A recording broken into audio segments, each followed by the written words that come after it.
Olá, sejam bem-vindos à nossa segunda teleaula da disciplina de Análise Orientada a Objetos 1. Então, hoje eu darei continuidade ao que nós estamos trabalhando? A modelagem de análise desses temas, tá certo? Então, lembrando, aula passada, simplesmente eu apresentei, fiz uma contextualização do que é análise desses temas, do papel da atuação do analista desses temas e por onde que nós começamos a modelagem.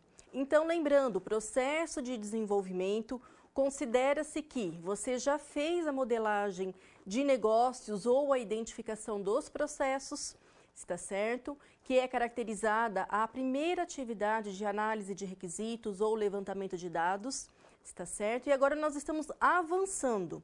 Então, considera-se, você como analista está iniciando um projeto e você precisa fazer o quê? As entrevistas com os usuários para poder fazer toda a identificação da necessidade, do problema que está acontecendo e a partir daí fazer toda a abstração dessa situação e propor a solução. E para isso vem esse papel de análise desses temas, tá certo? É fazer essa modelagem do sistema.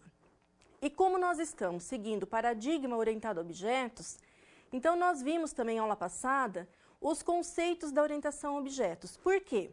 Todas as técnicas de modelagem que nós agora daremos início no dia de hoje, vocês devem ter os conceitos muito bem fundamentados. Nós vimos os principais conceitos da orientação a objetos. Mas lembrando, toda a base refere-se ao conceito de objeto. Então, lembrando, objeto é qualquer coisa concreta ou abstrata no mundo real que possa ser identificado, que tenha características e comportamento próprio, tá certo? E uma vez que eu tenho um conjunto de objetos, eu formo o conceito de classe, tá certo? Uma vez que eu tenho que descrever aquele objeto, eu começo a identificar e fazer o levantamento das características desse objeto, tá certo? Igual, lembram? Pessoa, professora Yolanda. Características, se for num contexto de como cliente, tá certo? Para uma loja, me interessa saber o CPF, data de nascimento, endereço e assim por diante. Se for da pessoa para um contexto, para um hospital, para um cadastro de pacientes, me interessa outras características, está certo? Vimos ainda alguns conceitos e depois, ainda na teleaula, duas atividades. Os dois exercícios eu vou corrigir logo após o nosso intervalo, tá certo? Apresentando aí a primeira solução que eu chamo de identificação das classes nível 0 ainda. Nós teremos muito ainda a caminhar com essa identificação das classes e das características, está certo? Então hoje, na aula de hoje, vamos ver agora a linguagem de modelagem unificada, a chamada UML. Conforme eu falei para vocês, na área acadêmica, vocês como alunos, vocês estão aprendendo aqui como padrão de qualquer instituição de ensino superior, seja no Brasil ou se fosse uma instituição estrangeira, tá certo? Nós temos que aprender um método. Por quê? Eu não posso, como analista, chegar na empresa e falar assim, eu quero que se faça do meu método, como eu acho bem da minha forma. Não, você tem que seguir o quê? Um método que qualquer analista, qualquer profissional de desenvolvimento, uma vez que faz a leitura dos diagramas da modelagem, consegue ler e compreender o que está dizendo aqueles requisitos, o que trata aquela modelagem, para depois o programador começar a programação, está certo? Então, entre as várias, nós vamos trabalhar com a UML. Então, vamos ver isso hoje e depois iniciando aí o diagrama de casos de uso, ok? Então, vamos ao quadro, verificando alguns conceitos da UML. Então, olhem só, nós temos, primeiro, ainda vamos ver um pouquinho do processo unificado. O que quer dizer isso? Lembram do processo de desenvolvimento? Está certo? Lembram do processo de engenharia de software? O que acontece? Entre a evolução conforme a engenharia de software, desde a década de 70, o qual se apresentou o modelo sequencial e linear, evoluindo para a prototipação, espiral, entre outros, a partir da década de 90, tá certo? Foi apresentado o chamado modelo de processo de desenvolvimento de software, processo unificado. Ele foi criado exatamente para amparar o uso da linguagem de modelagem unificada que nós vamos também trabalhar hoje, tá certo? Então, a proposta dele é um processo como outro, só que ele apresenta, além das atividades, ele apresenta fases e atividades, tá certo? Ainda, ele é uma evolução da Rational Object Process, tá certo? Que foi também criado por uma instituição, primeiramente, e depois, conforme o estudo dos métodos da década de 70, da década de 90, a partir de 95, ele foi fundamentado, dirigido a casos de uso. Nós vamos ver o que é casos de uso daqui a pouco, tá certo? E aí, com a sua evolução, outras empresas, como a IBM, hoje, né, que ela comprou a Rational, toda a ferramenta da Rational, ela, com a proposta do processo unificado, a empresa fez adequação e criou o chamado RUP, o Rational Unified Process, tá? Processo unificado da Rational, que segue toda essa proposta de desenvolvimento. Então, olhem só, qual que é essa proposta? Então, como eu falei anteriormente, é um processo de desenvolvimento, só que aqui ele contempla, além de atividades, fases. As fases referem-se ao longo do tempo, tá certo? Então, eu estou me referindo à evolução quanto ao tempo. E, quanto à execução, o que eu estou executando referem-se às chamadas atividades. Atividades de requisitos, de análise, projeto, implementação e testes. Então, reparem que a proposta desse modelo de processo, ele apresenta a chamada fase de concepção, onde nasce a ideia, onde você concebe a proposta, a fase de elaboração, a partir do qual você já fez toda a validação e você, então, faz o desenvolvimento, inicia o desenvolvimento. A terceira fase de construção, que é a implementação em si, e a entrega, que é a chamada fase de transição. Se vocês olharem, observarem na proposta, as atividades são as clássicas, as atividades de qualquer processo de desenvolvimento. Requisitos, análise, projeto, implementação e testes. Então, qual que é a proposta? Como é uma proposta de modelo de processo conforme o paradigma orientado a objetos, considera-se que na fase de concepção eu já dou uma ênfase nos requisitos, já faço alguma coisa de análise, projeto, já defino. Por enquanto eu não implemento nada, mas eu posso ter trabalhado com ferramentas de prototipação, tá certo? Já para poder mostrar a proposta, a ideia do requisito. E depois eu avanço para a fase de elaboração, o qual, observem, eu tenho grande ênfase nas atividades de requisitos e nas atividades de análise e projeto. Ainda implemento um pouquinho e, juntamente, eu tenho atividades de testes também. Na fase de construção, eu continuo acompanhando, validando com requisitos, análise e projeto para verificar se há necessidade de alguma adequação, só que a grande ênfase está na implementação, na atividade de projeto e depois, juntamente, testes. Já na fase de transição, a grande ênfase está em testes, porque considera-se que é a entrega.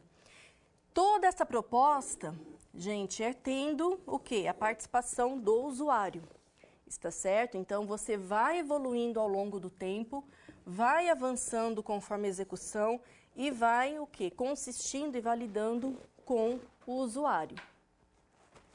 Então, olhem só, conforme eu comentei, a fase do processo, a proposta do processo unificado, tá certo? Juntamente, logo após essa proposta, veio a proposta da Rational, tá certo?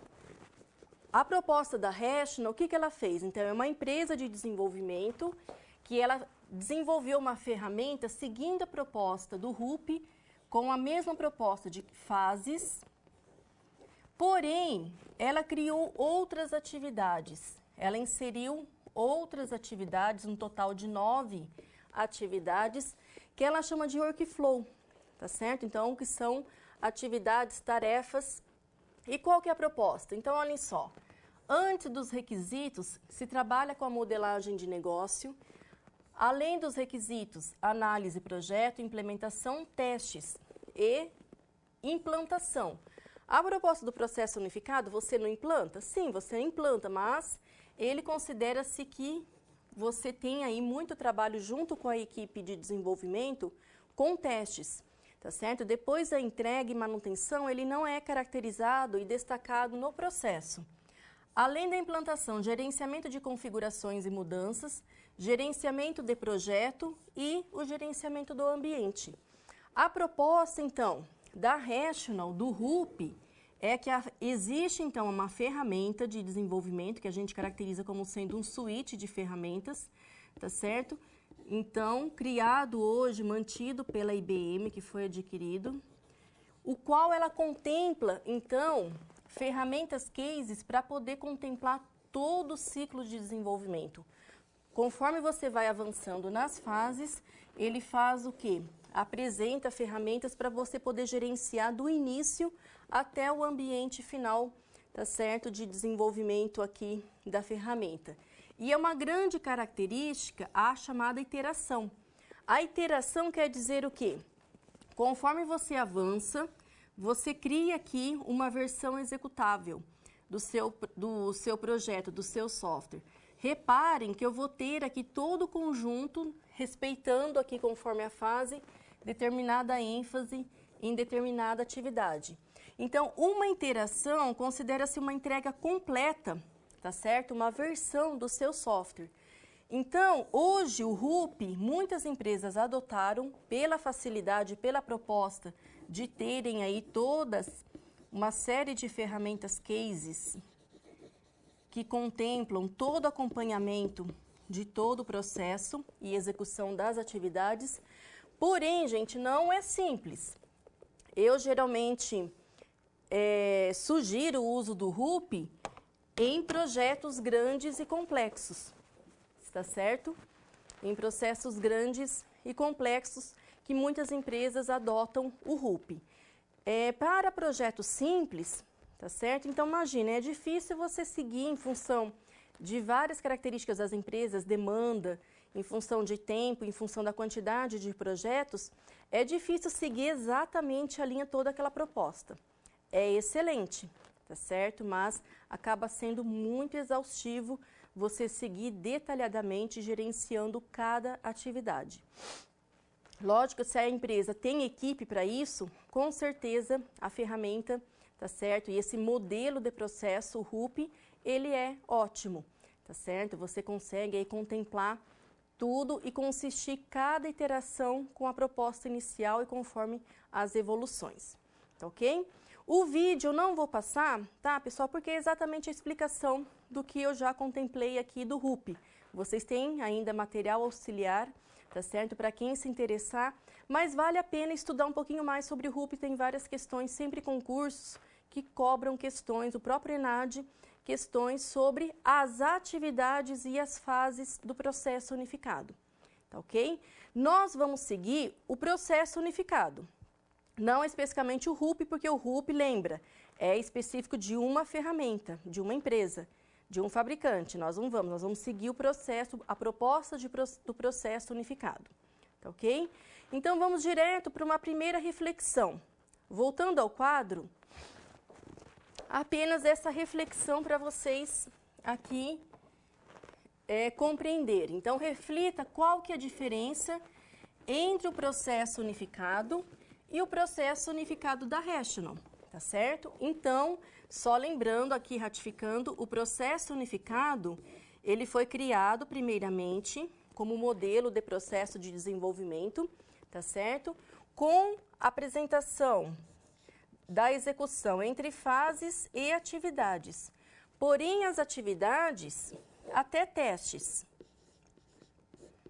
de análise de requisitos, tá certo? Depois, análise e projeto, implementação e testes. Então, praticamente, ele resume a proposta em 4 atividades, mas ele também segue as mesmas características. Ele é também iterativo e incremental. E a diferença com o RUP, que o RUP já é uma evolução, tá certo, do processo unificado, só que ele é específico de uma empresa, de uma tecnologia, da Rational, o qual ele apresenta um suíte de ferramentas, tá certo? Ferramentas cases, para gerenciar todas as fases e atividades do processo de desenvolvimento propostas pelo RUP. E, além das já 4 atividades, ele inclui demais atividades, demais workflows, que ele também chama, tá certo? Começando com a modelagem de negócios até gerenciamento do ambiente. Então, apenas essa diferença, mas é considerado um processo, tá certo, de desenvolvimento de software, mesma coisa que o processo unificado. Então, olhem só, agora nós vamos falar já um pouquinho da UML. Então, a proposta da UML é exatamente seguir a proposta de trabalho de acordo com o processo unificado, porém, ela é uma linguagem de modelagem, o qual eu consigo visualizar, especificar, construir e documentar artefatos de sistemas complexos de software. Não só sistemas complexos, desde sistemas simples. Então, não é uma linguagem de programação, é uma linguagem visual utilizada para modelar sistemas computacionais, conforme aqui Guedes, que é um dos autores, tá certo? O qual eu também adoto. E ela fornece, quando a gente fala, eu vou documentar o meu sistema, eu vou utilizar técnicas de modelagem e essas técnicas são gráficas. A maioria, entre a proposta desse método, tá certo? A maioria são técnicas gráficas e ela só tem uma técnica textual. E com essas técnicas nós vamos estar o quê? Representando todos aqueles conceitos que nós vimos na aula passada, tá certo? Que são os conceitos da orientação a objetos.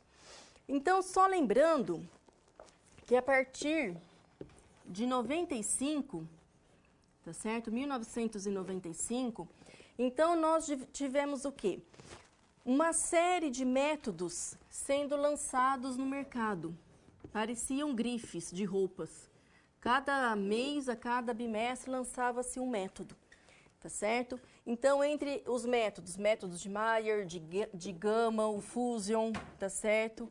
De Brook, de Odile, tá certo? Schaller-Mello. Então, foram vários métodos que foram lançados, entre eles Bush, Humble e Jacobson, a partir de 95. Aí veio aquela questão, mas qual que eu vou adotar? Tanto na área acadêmica, como no mercado de trabalho, tá certo? Nas empresas. Aí, a partir daí, já em finalzinho de 90, uma instituição, a OMG, ela começou o quê? Um estudo, o qual ela verificou qual dos métodos estavam sendo mais adotados no mercado, e a partir daí ela fez um estudo, e foram os métodos destacados, o de Bush, o de Humble, também conhecido como OMT, e o de Jacobson, que é um método conhecido como OSI, tá certo? Esses métodos, todos apresentam a mesma proposta. Lembram quando a gente fala de método? É um roteiro, o qual ele apresenta uma forma de você o quê? Desenvolver o seu software seguindo um processo de desenvolvimento. Para cada atividade, ele apresenta, então, quais são as técnicas de modelagem. Tá feito? E aí, a partir daí, então, fizeram-se esse estudo e a OMG fez o quê? Incorporou, integrou as ferramentas, as técnicas de modelagem de 3 métodos, de Bushing, de Jacobson, de Humble, o que tinha de melhor em cada uma, e lançou a chamada UML, Linguagem de Modelagem Unificada. Está certo? Então, a UML, ela não é um método, ela é um conjunto de 3 métodos, tá certo? Então, apenas aqui para ratificar, não é uma metodologia, Lembram dos conceitos da aula passada? Método diferente de metodologia, diferente de procedimento, de ferramenta. Então, por que não é uma metodologia? Porque ela não diz quem deve fazer o que, quando e como. Quem diz isso é exatamente a metodologia de uma empresa.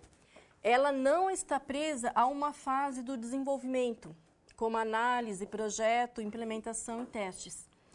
Por quê? Vocês observarão que a proposta entre as suas técnicas de modelagem, que são as técnicas gráficas, as técnicas de modelagem, elas o quê?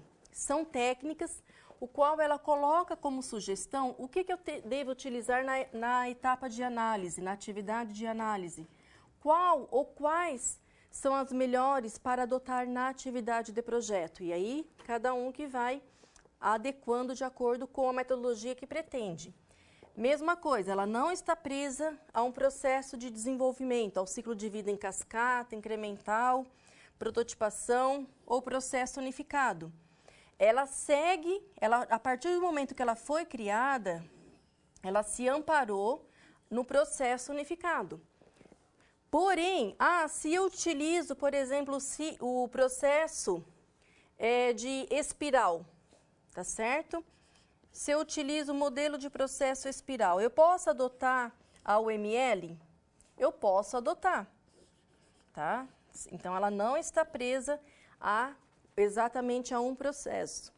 E ela também não está presa a nenhuma linguagem de programação. Só lembrando, ela segue a filosofia de trabalho do paradigma orientado a objetos, tá certo?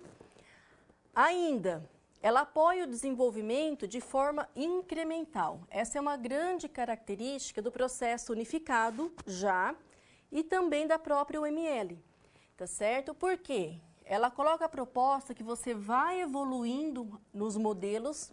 Eu posso iniciar minha modelagem chamando de fase 0, evoluo para fase 1, 2, 3, para quantas você achar necessário, tá certo?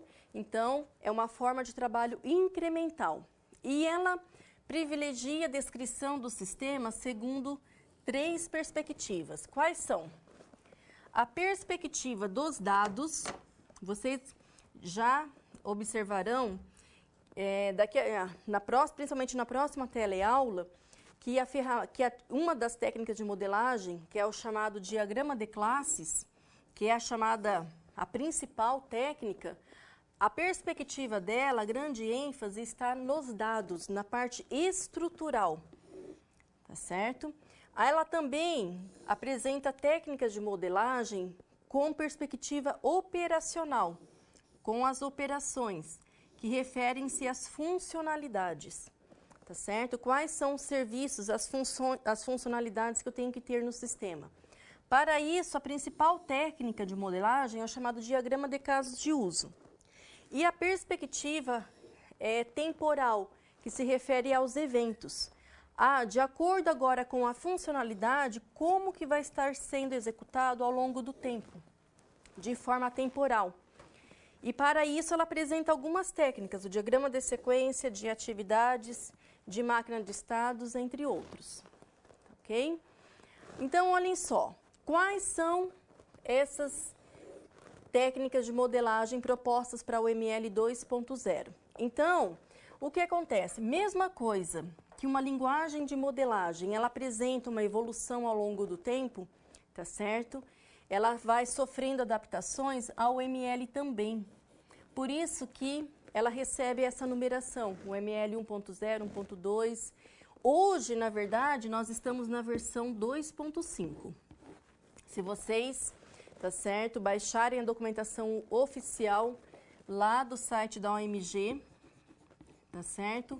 Ela apresenta aí o manual das ferramentas, todas as técnicas na versão 2.5. Mudou para alguma coisa da 2.0? Em questão de quantidade de técnicas, não. Tá certo? São só alguns detalhes de notação de diagramas. Então, a UML, conforme ela apresenta os seus diagramas, ela obedece essa classificação: estruturais e comportamentais. quais são as suas técnicas estruturais? Diagrama de classes, diagrama de objetos, diagrama de estruturas compostas, diagrama de pacotes, diagrama de componentes e diagrama de implantação. Os comportamentais, o diagrama de casos de uso, a documentação de casos de uso. Então, observem que entre esse quadro, conforme apresentada nessa relação, só existe uma técnica de modelagem no formato textual, no formato descritivo, tá certo? Que é o chamado documentação de casos de uso. Depois vem diagrama de atividades, diagrama de máquina de estados, diagrama de sequência, diagrama de comunicação. Em versões anteriores da UML, antes da 2.0, era chamado diagrama de colaboração, o diagrama de interação geral e o diagrama de tempo. Tá certo? Que esses dois são diagramas novos também a partir da UML 2.0. Então, olhem só. Aí vocês podem me perguntar, mas eu vou ter que usar para o meu sistema, para modelar o meu sistema, eu vou ter que adotar essas 14 técnicas de modelagem? Já é a pergunta da reflexão, tá certo? Não, pessoal. É uma proposta, é um método, na verdade, lembra, o UML é um conjunto de 3 métodos. Ela não segue nenhum processo, tá certo? E não está presa a nenhuma atividade do processo de desenvolvimento. Mas ela coloca um suíte de ferramentas de modelagem, posso dizer, tá certo? Ela apresenta um suíte, um conjunto de técnicas de modelagem. O que você tem que saber? Para que serve cada uma e quais são as principais? Em que momento que eu posso utilizar para modelar a atividade de análise, para modelar a atividade de projeto, para modelar a primeira ainda atividade de análise de requisitos. Está certo? Isso é o que você tem que saber, que nós vamos também trabalhar com as principais, não vamos trabalhar com todas. E ainda, iniciaremos nessa disciplina de análise orientada a objetos 1, e no próximo semestre vocês terão ainda a sequência dessa disciplina, que é análise orientada a objetos 2, que vocês continuarão com o estudo dessas técnicas de modelagem. Está certo? E aí pode ter uma outra pergunta. Professora, mas eu no mercado de trabalho, tá certo? E se a empresa que eu for trabalhar não segue o UML? Não tem problema. Você rapidamente pode estudar, verificar qual que é o método que a empresa adota. Ah, mas eu vou ter que aprender a metodologia da empresa? Sim, com certeza. Essa empresa, com certeza, ela se ampara em algum método. Ela não precisa seguir exatamente à risca toda a proposta do método. Mas ela, por exemplo, se a empresa adota o UML, da UML ela pode usar o quê? 5 técnicas de modelagem. Ah, e se ela não adota o UML, vai estudar o outro método. Com certeza você terá condições, terá já habilidades para poder saber como que eu faço essa migração. Lembrando, método é método, gente. Qual que é a proposta de um método? Tá certo? Então, é só você estudar. É a mesma coisa que linguagem de programação. Você aprende uma, você fundamenta-se e compreende as técnicas, tá certo? Dessa linguagem de modelagem. Depois é uma questão de adaptação de estudo para você poder aprender, tá certo? E ter aí a confiança e o domínio de outra tecnologia. É a mesma coisa. E ainda, ai professora, mas para quem não trabalha com a área, ainda não consegui compreender qual que é o objetivo, qual que é o fundamento, tá certo? Dessa UML. Eu vou tentar ainda fazer uma analogia. Pensem vocês como se vocês fossem arquitetos, se vocês fossem da área de construção civil. Imagine eu vou contratar o serviço de profissionais da área de engenharia civil para construir a minha casa, está certo? Então, por onde que começa a minha casa? Eu sentando junto com o arquiteto, tá certo? E falando o que eu quero. Qual que é a minha necessidade? Está certo? De acordo com o que eu vou falando a minha necessidade, o arquiteto faz o quê? Elabora os projetos arquiteturais, tá certo? E depois ele me apresenta para eu validar, para verificar se é aquilo que eu quero mesmo. Então, imaginem, os projetos arquiteturais, qualquer arquiteto faz a leitura e compreende um projeto. É a mesma coisa aqui, gente. Você como analista, como profissional de desenvolvimento, você lendo um diagrama, você consegue compreender qual que é a proposta, quais são as funcionalidades do sistema. Então, esse é seu papel de analista, abstrair a necessidade do usuário e documentar, especificar. Para isso, nós adotamos métodos, os quais ele apresenta um conjunto de técnicas de modelagem. Ainda voltando no meu exemplo, depois o arquiteto, uma vez que está ok, ele geralmente indica um engenheiro, que o engenheiro faz todo o projeto estrutural, o projeto de fundação e assim por diante, para depois entregar para os profissionais que irão executar a obra. Mesma coisa, gente, depois da análise vem a atividade de projeto.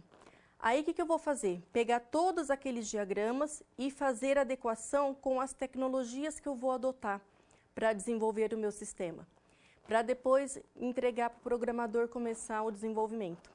Tá certo? Então é a mesma coisa. Nós estamos trabalhando com projetos, só que projetos abstratos. Você tem que fazer o que? Abstração do problema e conseguir apresentar a solução. Está ok? Então vamos voltar novamente um pouquinho ao quadro.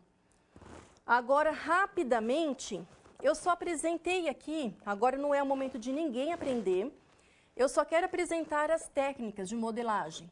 Iniciando pelo diagrama de casos de uso. Ah, uma outra questão. Aquela sequência do quadro anterior, faz favor, volta o slide anterior.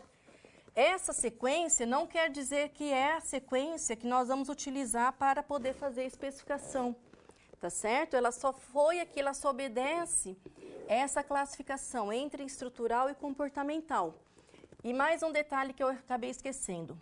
Sempre que eu falo em estrutural, referem-se às técnicas estáticas. E comportamental, às técnicas dinâmicas, pensando na execução da funcionalidade. Aqui seria a identificação estática e aqui seria a própria execução. Então, não quer dizer que eu vou seguir todas nessa sequência, tá ok? Então, olhem só, o diagrama de casos de uso, que nós vamos ver hoje depois do intervalo, é uma notação bem simples, os quais eu apresento aqui o ator e quais são as funcionalidades do sistema. Cada elipse dessa representa uma funcionalidade. Geralmente, é o primeiro diagrama que é desenhado, tá certo? Iniciando a modelagem de análise. O próximo é o diagrama de classes. Também, posso dizer, é caracterizado, é o segundo, geralmente, diagrama que nós desenhamos, só que é o mais importante, tá certo? Ele me apresenta a parte estática. Todas as classes com suas relações, tá certo? E representando aqui as chamadas multiplicidades, que definem as regras de negócio, tá certo? Então, nós também vamos trabalhar nas outras duas teleaulas, nós vamos trabalhar com diagrama de classes, tá ok? Ainda, outra técnica de modelagem, diagrama de objetos. O próprio nome diz, eu represento um objeto. Lembra que para ser objeto ele tem que ser identificado? É essa a proposta. Ah, mas não é tão utilizado? Não, só para sistemas complexos, o qual você precisa representar os objetos para conseguir compreender o domínio do sistema. Tá ok? Ainda, a documentação de casos de uso é a proposta aqui, uma quarta técnica. Você, no diagrama de use cases, eu tenho lá, eu preciso de um cadastro de cliente. Então, eu vou chamar de cadastrar cliente. Mas o que representa esse cadastrar cliente? Representa uma inclusão, uma alteração, uma consulta, pode ser uma exclusão, tá certo? Então, é isso que nós vamos relatar de uma forma descritiva, de uma forma narrativa. Aqui ainda apenas a descrição da documentação do caso de uso. Reparem que é bem totalmente descritivo, tá certo? Ainda, O diagrama de estruturas compostas, uma outra técnica de modelagem, o qual você une praticamente o use case, o caso de uso, com as classes. Tem o objetivo de você falar assim, para cadastrar um curso, quais classes que eu preciso? Tá certo? Então, também é uma outra técnica. O diagrama de atividades, que ele reúne, geralmente ele é bem semelhante a um fluxograma. Para quem conhece um pouquinho das técnicas de modelagem para a área de negócio, existe o fluxograma. Ele segue bem a proposta do fluxograma. Só que cada componente deste daqui representa uma ação. E essa ação eu vou representando depois, tá certo? O caminho, qual que é o próximo passo de uma ação para no final executar uma atividade. Que essa atividade será o quê? Representação de uma funcionalidade do sistema. Tá certo? Ainda outra técnica de modelagem, diagrama de máquina de estados, tá certo? Então, ele representa quais são os estados ativos dos objetos da minha classe e qual que é a transição entre esses estados. Primeiramente, eu tenho aqui um evento agendado. Depois, ele pode ser prorrogado, ele pode ser cancelado, ele pode ser confirmado. Tá certo? Então, eu indico as transições. Conforme essa indicação, é o que vou ter que respeitar e validar depois na implementação.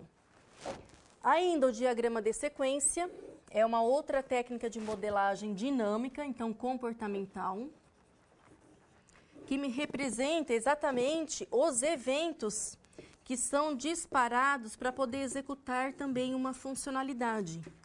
E ainda, quem que participa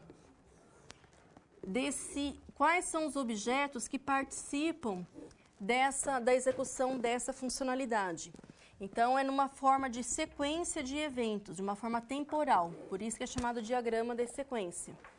Uma outra técnica da UML, o diagrama de comunicação, é apenas uma outra forma de representar a sequência desses eventos, só que reunindo-os conforme aqui o sentido da troca de mensagens entre esses objetos. Está certo? É uma outra proposta. Ainda, o diagrama de interação geral, é um diagrama novo a partir da UML 2.0, que você faz o quê? Você apresenta aqui uma interação, uma integração entre vários diagramas comportamentais. Olhem só, aqui eu uni um diagrama de sequência, posso aqui unir aqui com um nó de decisão do diagrama de atividades para poder chamar outro diagrama de sequência. Então, eu faço o quê? Faço a união de vários diagramas comportamentais. Um outro diagrama é chamado diagrama de implantação. Ele já é um diagrama representando a parte física da arquitetura do sistema. Tá certo? Então, pensando mesmo em componentes de hardware e de software, o que eu vou utilizar. Então, é um diagrama com uma notação bem simples, porém, tá certo? Ele me representa essa parte física. E ainda, o diagrama, para fechar, o diagrama de tempo. Geralmente, o diagrama de tempo é se você tem a necessidade de representar em questão de milésimos de segundos ou próprios segundos, a troca de estados, as transições que ocorrem lá no diagrama de máquina de estados. Geralmente, para sistemas de informação, que é o nosso forte, eu não utilizo o diagrama de tempo. Mas para sistemas do tipo tempo real, o qual uma fração de segundo me importa, tá certo? Então, eu utilizaria o diagrama de tempo. Tá certo? Então, é um outro diagrama que fecha aqui a proposta da UML. Então, já como atividade, como fechando essa primeira parte, quais são as principais técnicas da UML? Então, só ratificando o que eu falei.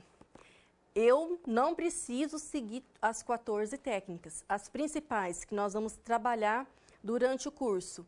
diagrama de use cases, diagrama de classes, documentação do caso de uso, diagrama de máquina de estado, diagrama de sequência e diagrama de atividades. 6. Então, durante esta disciplina e a próxima disciplina, vocês aprenderão seis técnicas de modelagem. E as demais? As demais, com o próprio estudo, vocês conseguirão ter uma contextualização, uma compreensão da proposta dessas técnicas. Está certo? Mas as principais da UML são essas técnicas. E agora é começar a trabalhar e estudar com cada uma. E com isso nós vamos trabalhar com os estudos de casos. Tá certo? Então, por enquanto, vamos fazer um primeiro intervalo. Vou verificar se temos algumas perguntas e já voltamos, tá certo? Com o diagrama de use cases e vou falar um pouquinho da solução dos exercícios da aula passada.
Olá, retornando.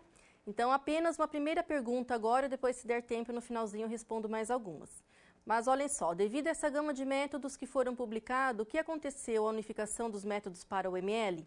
Então, é exatamente, gente, imagine vários métodos no mercado, muitos autores lançando os seus métodos, tá certo? E é aquela questão, na instituição de ensino, qual adotar? Tá certo? Começaram a surgir muitas. Então, um instituto fez o estudo, não foi simplesmente, porque os 3 estão sendo mais adotados, de Bush, Jacobson e Humboldt, tá certo? Foi feita toda uma pesquisa, o porquê que estavam sendo mais adotados, qual que era o fundamento de cada técnica de modelagem proposta por esses métodos, tá certo? E observou-se com maior fundamento, tá certo? O de Bush, Jacobson e Humboldt. Então, por isso que esse instituto fez essa proposta de unificar esses 3 métodos e lançar o ML. E a partir daí, sim, tanto a academia como as empresas unificaram também, padronizaram e adotaram o ML, tá certo? Então, olhem só, já daqui a pouco vou começar o diagrama de casos de uso, mas quero ainda, primeiro aqui, revisar um pouquinho as atividades da aula passada, tá certo? Que não foi possível.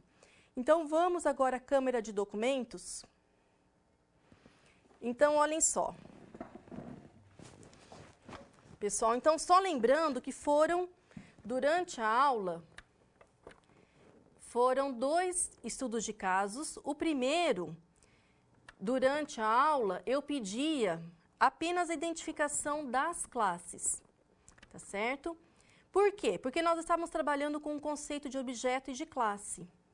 Então, conforme a minha solução e lendo a descrição, ficou evidente, acredito para todos, a identificação da classe torneios, jogos, time, jogadores, árbitros e técnicos.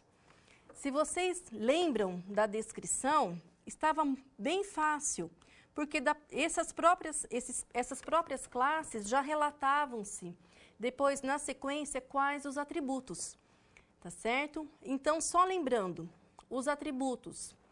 Neste primeiro momento, gente, não precisa se preocupar com algumas regras que na próxima aula nós já vamos adotar algumas regras de identificação desses atributos. Mas eu listei praticamente o que estava lá.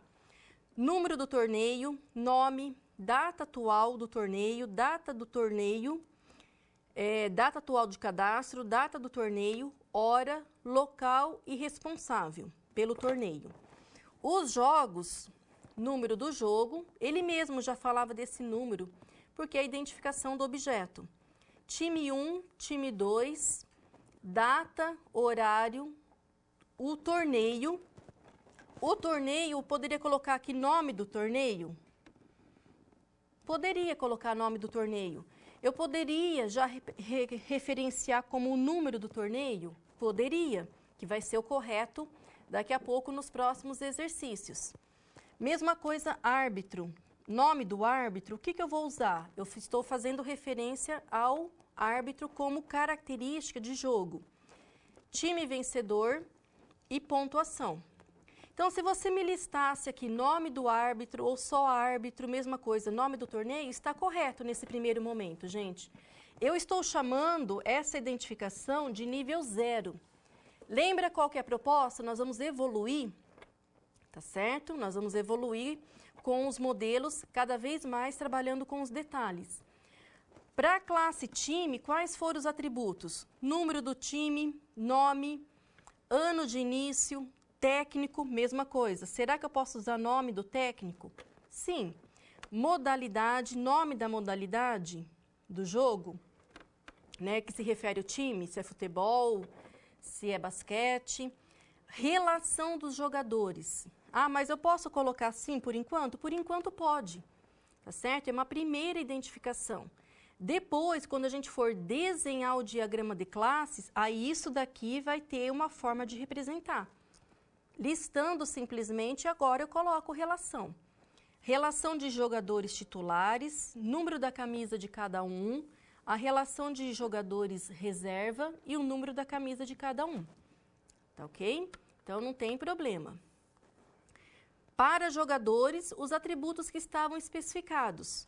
Um número para o jogador, nome, data de nascimento, endereço completo. Aqui eu já quero fazer uma observação para vocês irem já se acostumando com essa chamada abstração. Sempre que eu coloco o endereço completo, eu vou ter que especificar o que é esse endereço. Na verdade, endereço refere-se a logradouro, número do logradouro, complemento, bairro, cidade, estado, CEP. Ainda falava CPF, sexo e telefone. Tudo bem? Mesma coisa para árbitros. Os atributos, número, nome, data de nascimento, endereço completo, que eu também já abri aqui e relacionei quais são os atributos de endereço, telefone e descrição profissional. E mesma coisa para técnico. Tá ok? Número do técnico, nome, data de nascimento, endereço completo, logradouro, número, complemento e todos os atributos de endereço, que vocês observarão daqui a pouco na próxima teleaula. Esse atributo quer dizer que é um atributo composto, por isso que nós temos que especificar CPF, telefone e informação. Então, olhem só, nesse primeiro momento, como exercício, gente, tá certo? Apenas isso, quais as classes que estão evidentes. Depois, conforme a gente for trabalhando com o diagrama, nós vamos ter aqui várias regrinhas e com certeza chegaremos a abstrair outras classes. Mas as que estão evidentes são essas, tá ok? Então, este foi o estudo de caso que nós trabalhamos como atividade da própria teleaula. Depois da aula-atividade foi o controle de estágios, que eu pedi como atividade para vocês fazerem aí juntamente com os tutores presenciais. Eu fiz na mesma proposta, seguindo e chamando de nível 0. Quais foram as classes identificadas? Então, são classes que também estavam lá evidentes. Candidato, todos os atributos de candidato. Reparem aqui, endereço, eu fiz mesma coisa. É um atributo composto, então eu já abri. Reparem, gente, o atributo idade.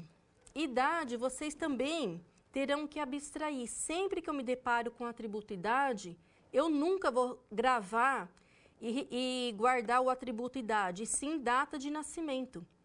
Ah, mas se eu não colocasse isso aqui entre parênteses, só colocasse idade, tudo bem, eu consideraria numa avaliação, os tutores também, tá certo? Porém, é já uma forma de vocês abstraírem, porque nós vamos evoluir, tá certo? Nesse exercício.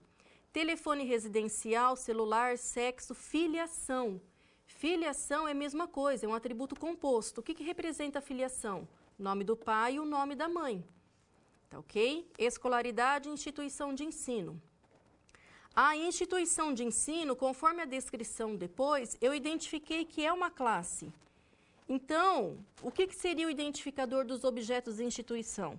Provavelmente o CNPJ eu consideraria como sendo o identificador natural. Todas as instituições possuem como identificador o CNPJ, instituições nacionais. Aqui eu poderia, então, me referir ao CNPJ da instituição, em vez de colocar, assim, instituição de ensino em nome? Ótimo para quem já consegue fazer essa abstração, tá ok? Mas se não, coloca, por enquanto, a característica conforme consta na descrição. Currículo. Por que eu criei uma classe, considerei uma classe separada? Poderia estar junto com o candidato? Poderia, num primeiro momento, pessoal, mas é sempre bom você pensar assim. Toda classe, nós vamos ver isso ainda na próxima teleaula, ela se refere a uma situação já bem definida de objetos, tá certo? Então, candidato, que eu estou me referindo, são os seus dados pessoais. E num outro momento que eu posso cadastrar o currículo. Eu não precisaria já, lá no sistema, já cadastrar os dados e o currículo. Currículo são várias informações do candidato, sobre o currículo do candidato. Então, por isso que o ideal é você abrir como sendo uma outra classe. Aí vem a pergunta, mas se eu não tivesse feito isso, tudo bem. Neste exercício, tudo bem. Agora, se fosse no diagrama de classes, aí nós vamos aí ver representar separadamente e eu vou voltar a falar o porquê. tá ok? Que tem que ser separado. Empresa, mesma coisa, todos os atributos, que são então as características. Vaga, a vaga, mesma coisa. Eu não me recordo se na descrição falava de número, porém eu já coloquei, porque não constava nada. Mas eu preciso de uma identificação para cada vaga. Descrição, cargo, quantidade, requisitos, salário, horário, período da empresa, período e qual é a empresa. Mesma coisa, nome da empresa? Ah, eu vou colocar já o CNPJ, referência à empresa. Tudo bem. Instituição de ensino, mesma coisa, listei os atributos. Entrevista. Mesma coisa, já coloquei um identificador aqui. Por quê? Porque a classe é composta por um conjunto de objetos. Cada objeto possui um identificador. Número, data de realização da entrevista, número da vaga. Então, se eu coloquei a vaga aqui, eu poderia só colocar a vaga. Descrição da entrevista, nome do entrevistador, observação, situação e qual candidato. Esse atributo não estava claro, evidente, mas ele começava a sentença assim. Toda entrevista referente a um candidato. Então, eu tenho que ter como atributo aqui candidato. Seja só o nome, seja só a identificação dele ou CPF. E, por fim, contrato. Contrato, então, número do contrato, candidato, que eu posso colocar só candidato, eu posso já colocar só o CPF.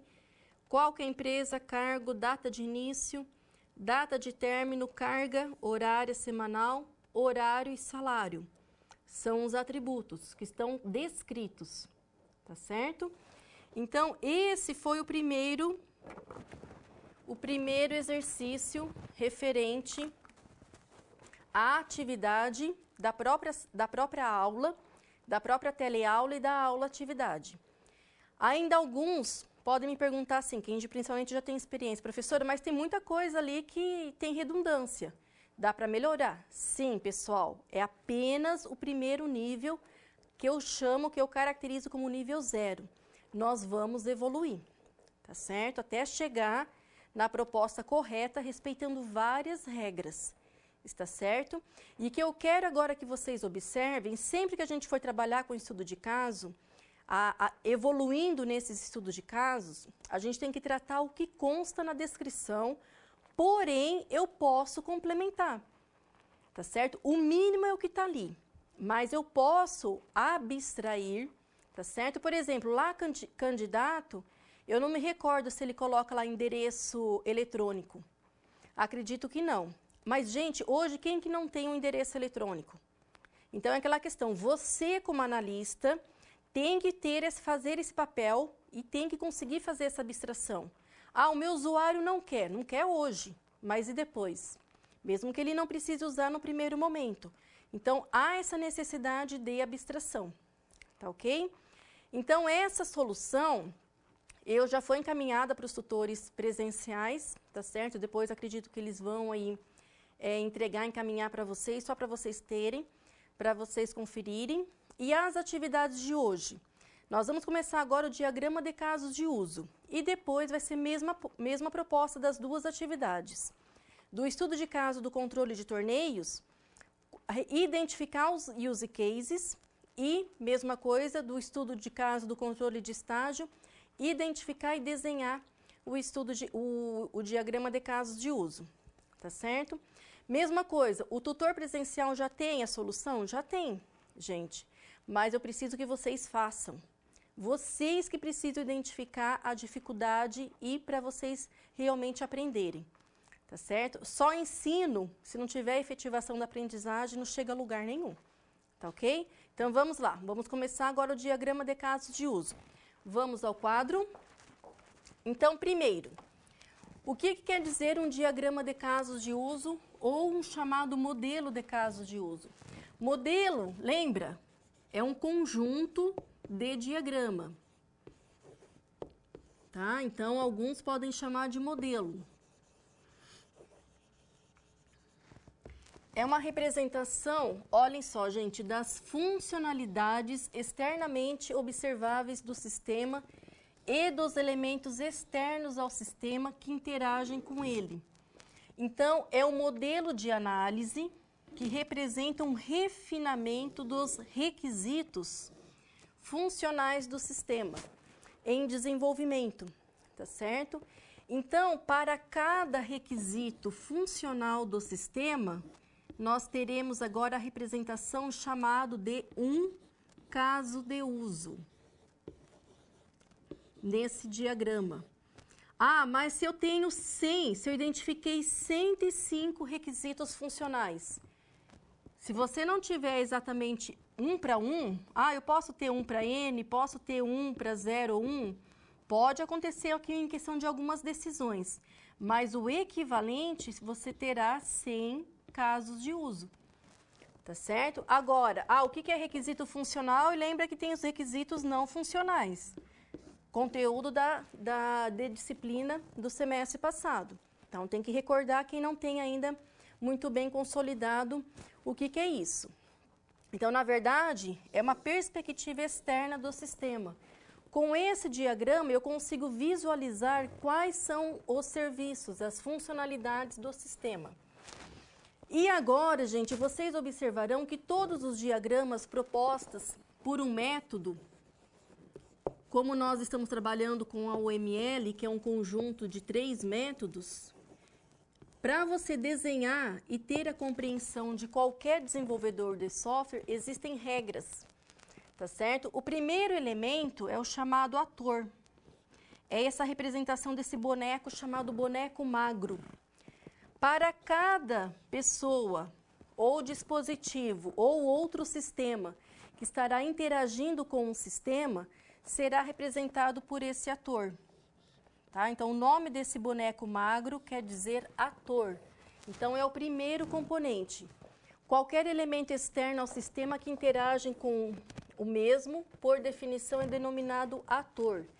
Então, o termo externo, gente, indica que os atores não fazem parte do sistema, tá certo? É quem estará interagindo, trocando informações com o sistema. Então, esse é o papel do ator. Então, eu vou representar por quê? Imagine você na instituição de ensino. No primeiro momento que você chegou, fez o processo seletivo, ou você é portador de diploma, que iniciou o curso, primeira coisa que você vai ter que fazer, o seu cadastro na instituição. Então o meu sistema acadêmico, preciso ter uma funcionalidade, tá certo? Que é o cadastrar aluno. Então, isso vai ser um serviço, é uma funcionalidade, vai ser um caso de uso, cadastrar aluno. Quem que é o responsável em fornecer os dados para cadastrar o aluno? Eu não quero saber quem que vai cadastrar, gente. Quem vai cadastrar vai ser o usuário operador, o que for. Quem que é o responsável em fornecer os dados do aluno? Para que eu obtenha esses dados e faça o cadastro desse objeto no sistema? O próprio aluno. Ele que vai ser o ator que estará interagindo com o use case e cadastrar o aluno. Eu estou efetuando uma compra na internet. Então, eu tenho aqui o use case, comprar ou realizar compra. Quem que está comprando? Quem que está cadastrando a compra? Eu mesma. Eu sou cliente, mas não me interessa saber. Se for um sistema web, você acaba sendo usuário do próprio sistema. Mas quem que informa os dados para poder realizar a própria compra? O cliente. Tá ok? Então, este é o papel do ator. Cada ator terá um papel muito bem definido, tá certo? Muitas vezes eu posso estar representando através de um ator cargos, em vez de chamar de funcionário, eu posso colocar o cargo que ele está assumindo. Cliente, gerente, almoxarifado, vendedor, ou por divisões de organização da empresa, tá certo? Ou outro sistema, eu coloco o nome do outro sistema. Então, sempre é o papel de quem estará interagindo externamente com o sistema. Pode ser uma leitora, um dispositivo, um código de barra, um sensor. Então, lembrem, eu tenho a fronteira, eu tenho o meu sistema, aqui é a execução do sistema, que será o caso de uso. E o sistema tem uma fronteira, que é a parte lógica. Quem estará interagindo com ele, sendo responsável em fornecer os dados, é o ator. Ok? Ainda, o outro componente do diagrama de casos de uso, tá certo? O próprio caso de uso, o use case. O use case, então, ele já me representa uma funcionalidade do sistema, um serviço que o sistema tem que disponibilizar. Então, representará os requisitos funcionais, tá certo? Então, os casos de uso, ele é com essa representação, para cada funcionalidade, eu vou estar representando e chamando, identificando como sendo um caso de uso. A notação é uma elipse do caso de uso, com o nome do caso de uso, ou do use case. E aqui vem uma regrinha. Ah, só uma questão. O ator tem que ser um substantivo. E cada ator tem um nome apenas. Tá certo? Então, o ator, eu não poderia ter um ator chamado cliente e chamar também de aluno.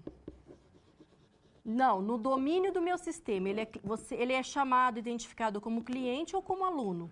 Ah, num sistema acadêmico, ele é chamado como aluno. Tá ok? Então, um ator sempre vai ter um nome só. Mesma coisa o caso de uso, tá certo? A nomenclatura que eu vou adotar para um caso de uso sempre é um verbo no infinitivo mais substantivo, que pode ser um substantivo ou mais. Então, lembra, um verbo no infinitivo termina com R, indicando uma ação. Cadastrar, agendar, entrevistar, agendar entrevista, realizar login, consultar, gerar relatório. Então, tem que ser o quê? Um verbo no infinitivo mais substantivo. Se eu colocar lá, gerar relatório, relatório do quê? Mesma coisa, consultar. Consultar o que eu quero consultar? Eu tenho que colocar qual que é, que me indique exatamente qual que é esse serviço que o sistema tem que disponibilizar. Então, isso daqui é regra da UML? Não é uma regra, pessoal, mas é recomendável. A UML coloca, então, essa orientação, tá ok? Então, olhem só. Aí, aqui está a representação de um diagrama de casos de uso. Então, um diagrama é porque, para toda solução de um sistema, gente, com certeza eu vou ter mais de um use case, né, chamado de caso de uso, e provavelmente eu vou ter vários atores. Então, o que você faz? Identifica o ator.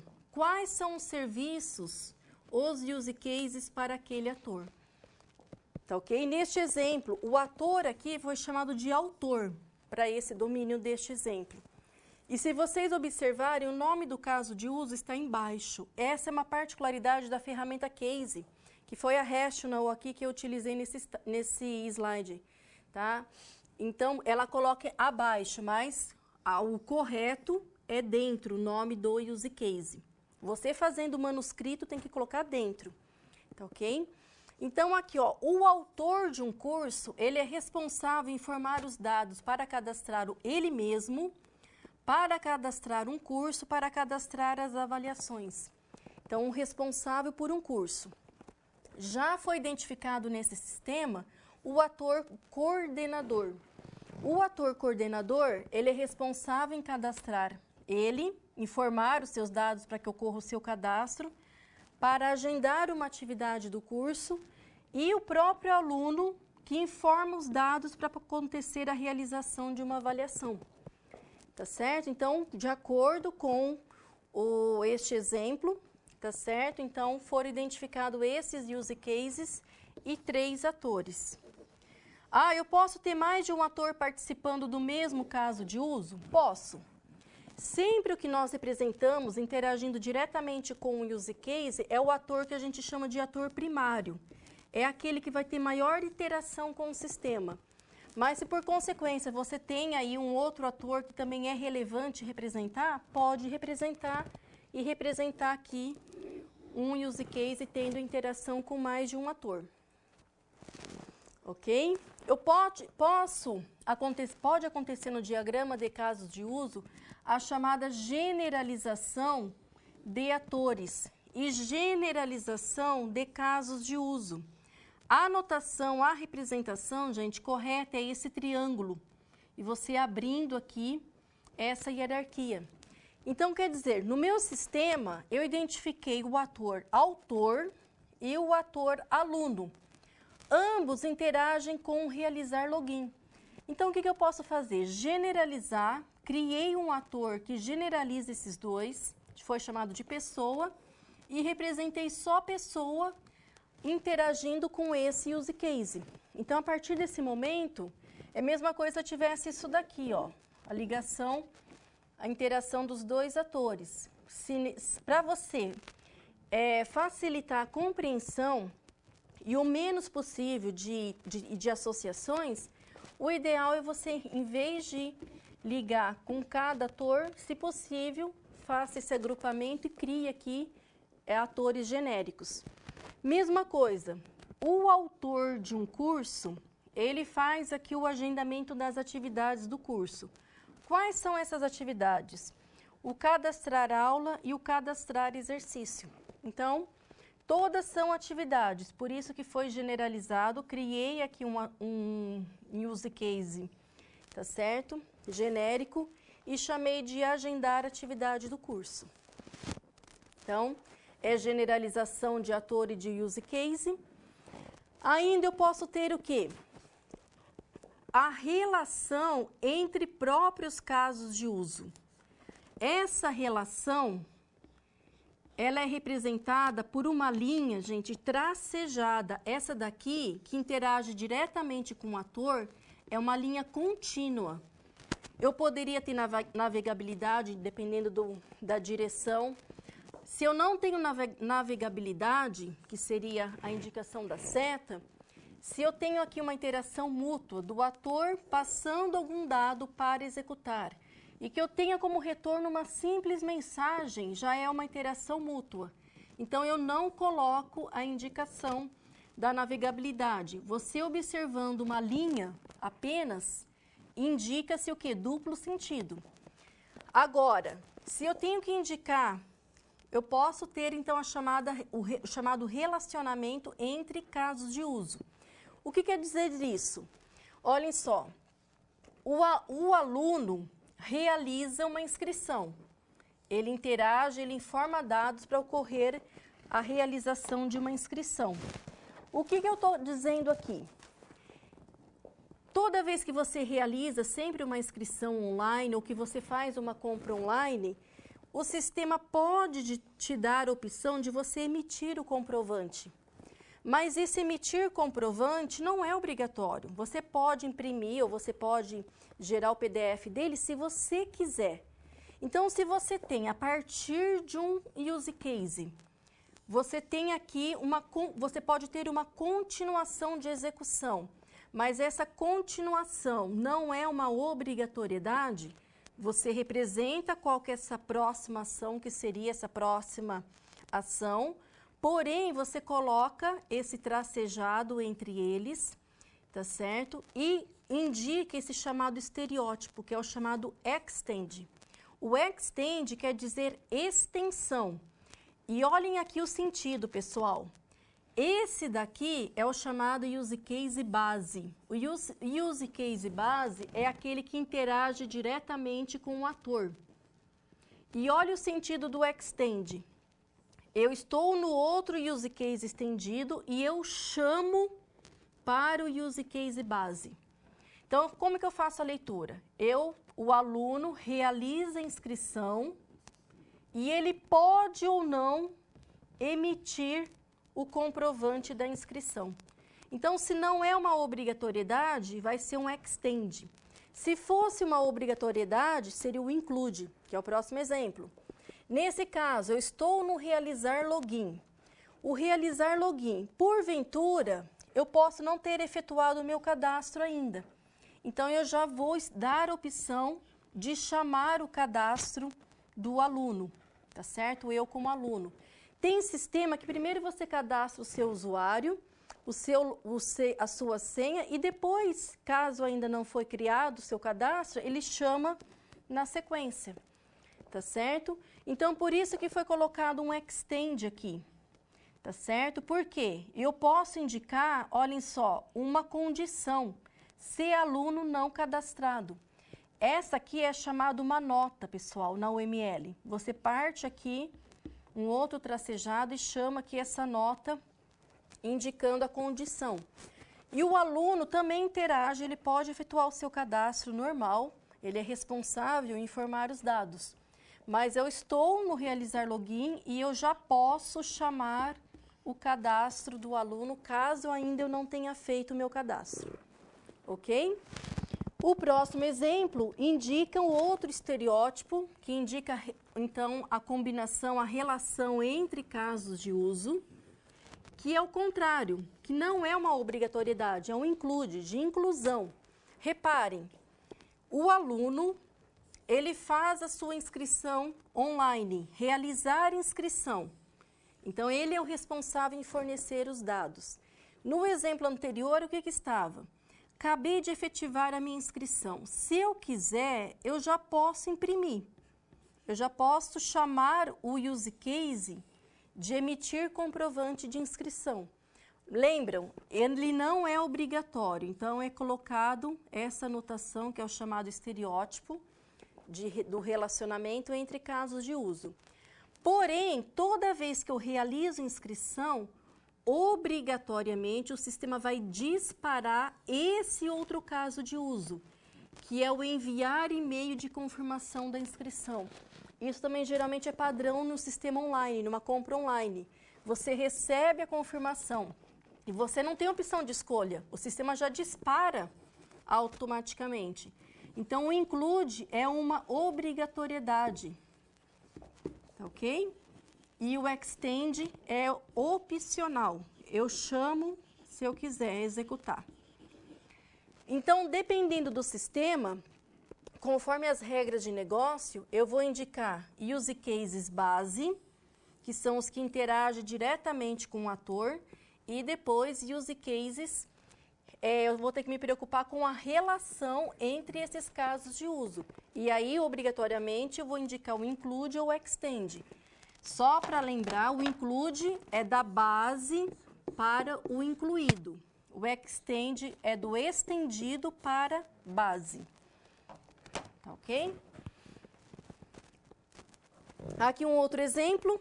Submeter trabalho. O autor de um curso, ele vai submeter um trabalho para um congresso. Olhem só.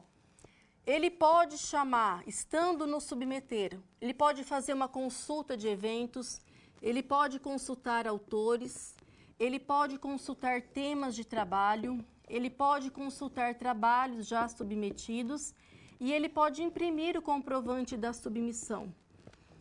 Então, todos são extends, ele pode ou não executar um desses. Mas, obrigatoriamente, será disparado um enviar e-mail enviando o comprovante da submissão. Tá ok? Então, olhem só.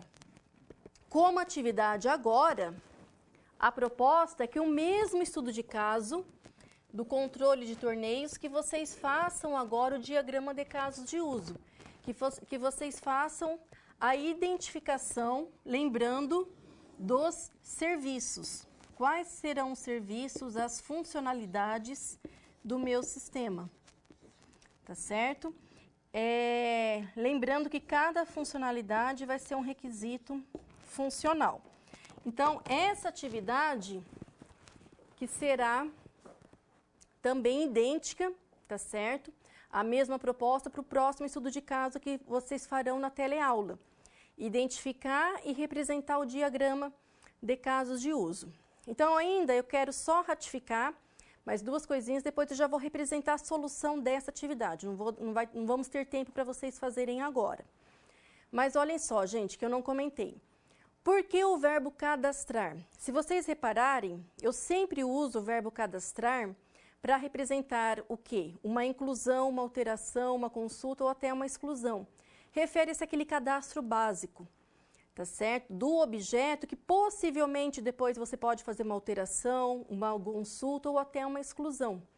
Então, sempre que nós utilizamos o verbo cadastrar, está implícito essas operações, tá certo? Ah, mas para mim cadastrar quer dizer só inclusão. Se para você acha que o cadastrar só dá o sentido de inclusão, quer usar o verbo manter, tem alguns que usam até manutenir, está correto. Então, eu poderia chamar de manter cliente. Manter quer dizer uma manutenção, referente a uma inclusão, uma alteração, uma exclusão e assim por diante. Tá ok? Para funcionalidades que representam processamento, movimentação, o qual, a partir do momento que eu faço a inclusão de um objeto, ele vai me atualizar algum valor de outro objeto. Tá certo? Objeto distinto. O ideal daí é não usar o verbo cadastrar. Aí sim, realizar, efetivar, ou o próprio agendar, dependendo da situação, se for uma reserva, tá ok?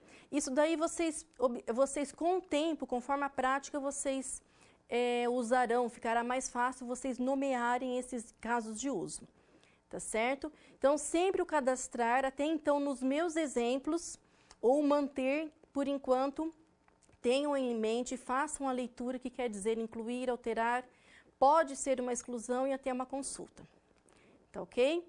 Então, vamos lá. Vou agora retomar a câmera de documentos, tá certo? Só para representar esse estudo de caso. Então, o que você poderia ter feito? Anteriormente ainda, nós poderíamos, conforme a descrição, eu faço, antes de desenhar o diagrama, eu indico fazer isso daqui, faço uma listinha. Quais são os use cases? Nós não identificamos lá a classe torneio, eu preciso ter uma telinha para poder cadastrar os torneios, ou aqui, manter. Em um sistema de informação, pessoal, geralmente, para cada use case, eu vou ter uma interface gráfica, uma telinha. Lógico que eu posso ter funcionalidades que não terão interface gráfica. Eu só clico num botão e ele dispara um processo, pode acontecer isso. Ou um processo disparado em questão de tempo, tá ok? Aí foi identificada a classe jogo. Eu preciso ter uma interface gráfica, tá certo? Uma funcionalidade para cadastrar o jogo. Então, é um outro use case. Cadastrar time, mesma coisa. Cadastrar jogador. Cadastrar árbitro. Cadastrar técnico. A escalação, eu não identifiquei uma classe escalação. Mas lembram aqui da relação de jogadores? Então, pensem assim, eu não poderia manter tudo junto com o time, mas a gente tem que sempre pensar em use case pensando em tempo de execução.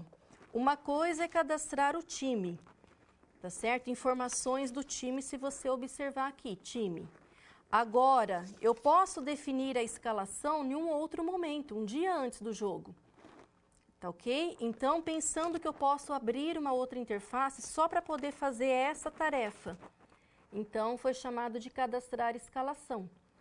Tá ok? E eu chamei aqui um outro use case que eu mudei o nome, registrar pontuação. Utilizei outro verbo, porque ele só vai fazer inclusão.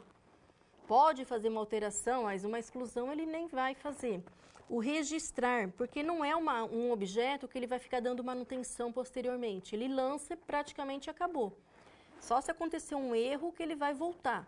Mas diferente de um cadastro de jogador, que eu posso cadastrar o jogador com seus dados pessoais e depois eu posso voltar daí um tempo para fazer uma atualização de endereço, telefone. Então, reparem quando eu utilizo cadastrar. Quando eu não tenho esse sentido, é melhor utilizar outro verbo, registrar pontuação, tá ok? E então eu identifiquei, e agora o diagrama. Deixa eu só diminuir um pouquinho aqui o zoom.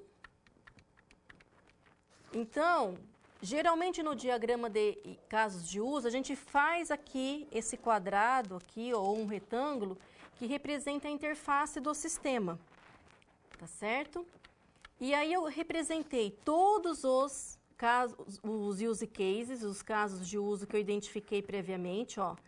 Cadastrar torneio, cadastrar jogo, cadastrar time, cadastrar técnico, cadastrar escalação, árbitro. E aí, o que eu preciso além disso para ser diagrama? Representar com quem que ele interage, quais são os atores. Eu chamei um ator aqui de responsável do torneio, ele que vai informar os dados para cadastrar o torneio, então ele interage diretamente com esse use case, com o cadastrar jogo, e depois é ele que registra a pontuação. O jogador é responsável em fornecer os dados para acontecer o seu cadastro. O técnico é o responsável em fornecer os dados para cadastrar o time, o próprio técnico, e ele que define a escalação. Ele que informa os dados. E o árbitro, o próprio cadastrar árbitro. Então, aqui nós temos um diagrama de use case.